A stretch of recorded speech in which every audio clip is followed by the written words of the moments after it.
Hello and welcome to Learn Yourself. Today we are going to solve some of the important questions from the chapter Is Matter Around Us Pure? Moving towards our main exercise, that is from the page number 28. Now here we have to write that which separation technique we will use to separate these mixtures. So first is sodium chloride from its solution of water. So when NaCl is mixed in the water, we can use evaporation technique to separate salt from the water. So here evaporation will be the technique which we are going to use for this. Then NH4Cl from mixture containing NaCl and NH4Cl. Now what is NH4Cl? NH4Cl is ammonium chloride. NaCl is sodium chloride, that is a salt. Now ammonium chloride is a sublimable substance. So when in a mixture one sublimable substance will be there and one common substance will be there, we are going to use technique sublimation. Then small pieces of metal in engine oil. So here the pieces will be big and engine oil is in the liquid form. So simple, we are going to use filtration for this mixture. Then different pigments from an extract of flower petal. So here whenever they are talking about dye or any color pigment, always we are going to use chromatography to separate this mixture. Then butter from curd. So it is centrifugation.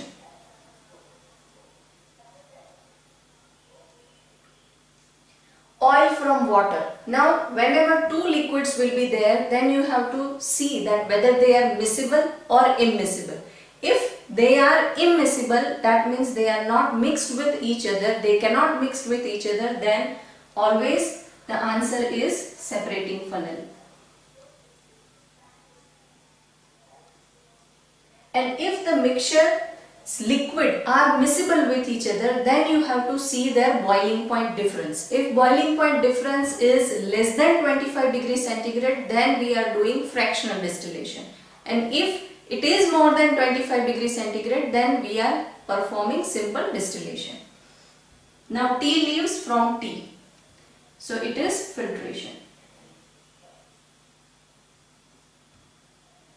Iron beans from sand. So whenever iron is there as one of the substance in your mixture, then always you can use magnetization technique.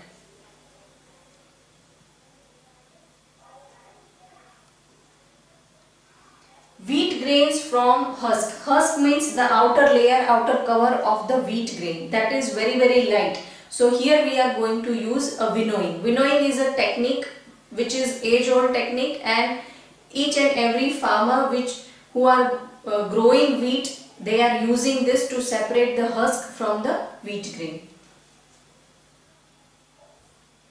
So technique name is winnowing. Fine mud particles suspended in the water. Now if here they have written that big mud particles suspended in the water, then we would have done the sedimentation, that we will keep it aside for some time so that big particles will settle down, and then we will take out the upper layer of the water. But here they have said that fine mud particle, that means they are very minute. So here we are going to use centrifugation technique. So with the centrifugal force, those fine mud particle will settle down and our water will get clear. So here it is centrifugation. If the particles are big, then first sedimentation, afterwards you can take out the filtrate, the upper layer of the liquid, or afterwards you can also perform filtration. But here, since they have said that this particle are very minute and fine, we are going to perform centrifugation on this. Third question is based on the solubility. That here, all the substances whose solubility we are going to check at 283, 293, 313, 333 and 353 Kelvin temperature. And we can see here the data, and this data represents their solubility. That KNO3, that potassium nitrate's solubility is 21 at the temperature 283 Kelvin, and all this data is for 100 gram of water. So all the salts what we have taken is potassium nitrate, sodium chloride, potassium chloride and ammonium chloride. Now we have to answer these questions based on this data.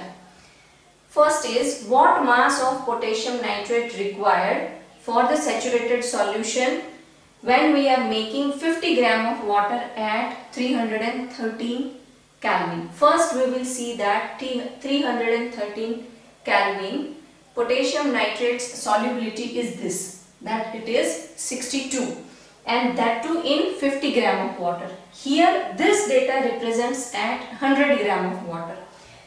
All these are saturated solution. So for 100 gram of water, if we are making a saturated solution of potassium nitrate at 313 degree Kelvin, then we require 62 gram of potassium nitrate. If we are making the amount of water half, then equally we require the half of the amount of potassium nitrate. So here at 100 gram of water, if we have taken 62 gram of potassium nitrate, then here 50 gram of water at the same temperature, we require the half of the amount of potassium nitrate. So here the amount of potassium nitrate will be half of this, that means 31. So what mass of potassium nitrate is required? Then it is 31. Now saturated solution of potassium chloride at 353 degree Kelvin. Now 353 degree Kelvin and KCl. So here this is the solubility of potassium chloride. So after that we are cooling it and we have to write the observation. So this at 353 degree Kelvin, if we are making a saturated solution of potassium chloride and after that we are cooling it, then we will observe the crystal of potassium chloride, or you can write there will be a crystallization. So crystallization of potassium chloride we can see after the cooling of the solution, but only if this cooling is gradually happening. If this cooling will be rapid, then we will get amorphous substance. Solubility of each salt at 293 degree Kelvin. So 293 Kelvin, the solubility of each salt is this. So with each salt we have to note this solubility because this is the temperature 293 degree Kelvin. Then effect of change of temperature on solubility of salt. Here we have to mention each and every salt separately because their increase in solubility is different according to their increase in temperature. Here for potassium nitrate, the solubility of potassium nitrate will increase along with the temperature. For sodium chloride, the solubility will remain constant till 313 degree Kelvin and after that it will slightly increase. For potassium chloride, the solubility will remain constant till 293 degree Kelvin and after that it will increase rapidly. For ammonium chloride, the solubility of salt will increase along with the temperature. So for KNO3 and NH4Cl you can write that in solubility will increase along with the temperature, but here you have to make separate sentence that they will remain constant till certain temperature and after that this solubility will increase slightly, whereas here this solubility will increase rapidly. Whenever you are getting such kind of questions, then you have to analyze the data and you have to check that whether the solubility is increasing, whether the solubility increasing rapidly or after some time. So you can see the data that here 36, 36 and 36. So solubility is remain constant and after this temperature it will increase, but it has not increased rapidly, that after 36 you cannot see here 56 or something like that. It's only reached till 37. So it will, you can write that it increased slightly. The next set of question. The fifth question says that we have to identify the following mixture, whether they are homogeneous or heterogeneous. So here soda water, wood, air, soil, vinegar and filtered tea has been given. So when we are segregating among heterogeneous and homogeneous mixture, what things we have to keep in mind, that if it is a homogeneous mixture, then the components are evenly mixed. You cannot make out that which component is lying where. Now heterogeneous mixture, the components are not evenly mixed in the mixture. So those mixtures are heterogeneous mixture. Now soda water. So soda water, if you will see, it is a homogeneous mixture because all the components are evenly mixed. So it is homogeneous mixture. Then wood, it is heterogeneous. Then air. Here we are taking a pure air, we are not talking about polluted air. So here we will take a homogeneous mixture because all the gases are mixed evenly. Then soil, it is heterogeneous. Then vinegar. Vinegar, all the components are evenly mixed. So it is homogeneous. Then filtered tea, it is also homogeneous mixture. All the components are evenly mixed with each other.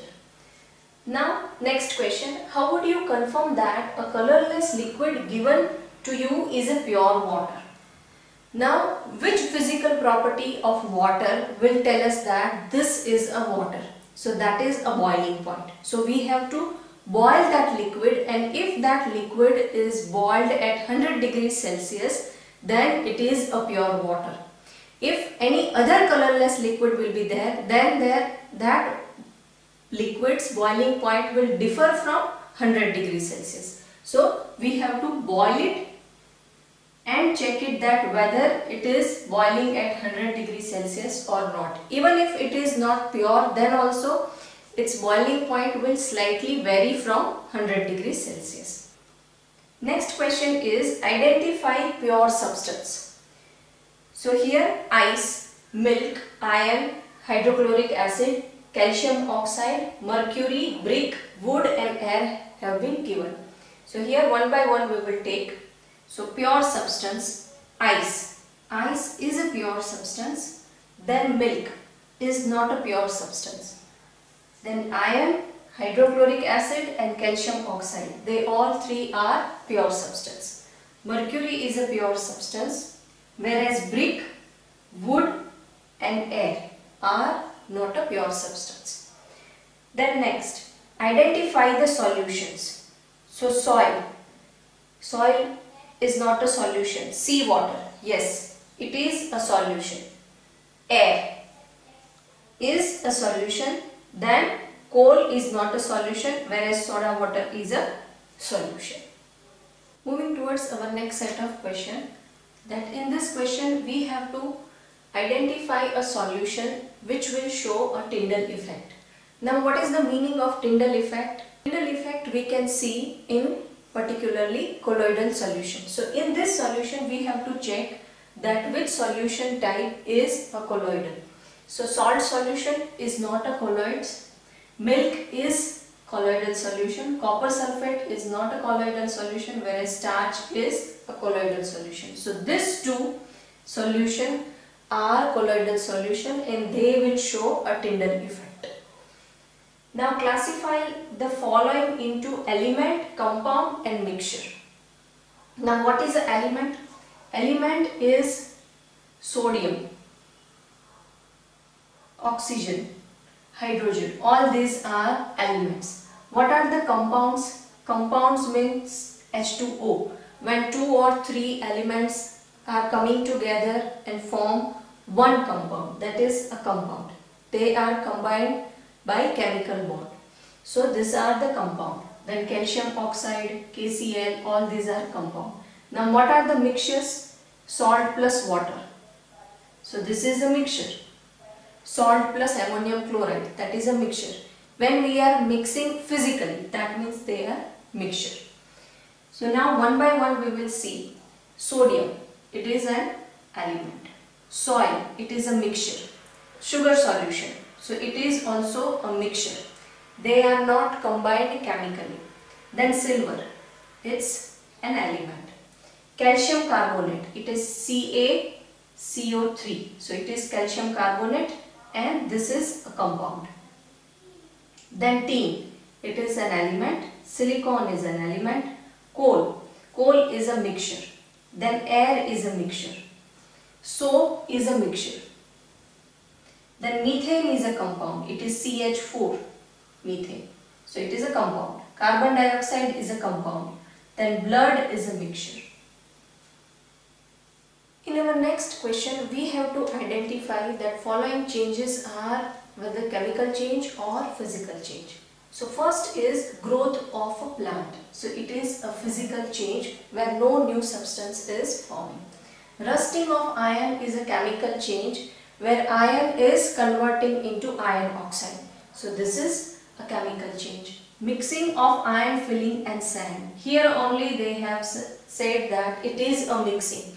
It is not a chemical compound. So this is a physical change.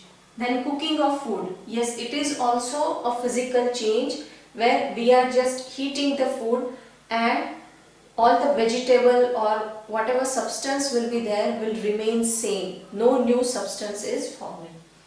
Digestion of food. This is a chemical change because from the food our digestive system are making a glucose. So a completely new substance is forming. So digestion of food is a chemical change. Freezing of water is just a state change, interconversion of state. So it is a physical change. Now burning of candle. Burning of candle is a chemical change when we are talking about a burning of wax. When we are talking about melting of wax, then it will be a physical change. So this is all about the exercise and some important questions from the chapter 2. Still you have any doubt regarding this topic, then you can post it in a comment box or you can write me directly at my email address. Don't forget to subscribe, learn yourself. There are many more important videos are coming up. So I'll see you in next video. Till then, keep learning, keep sharing.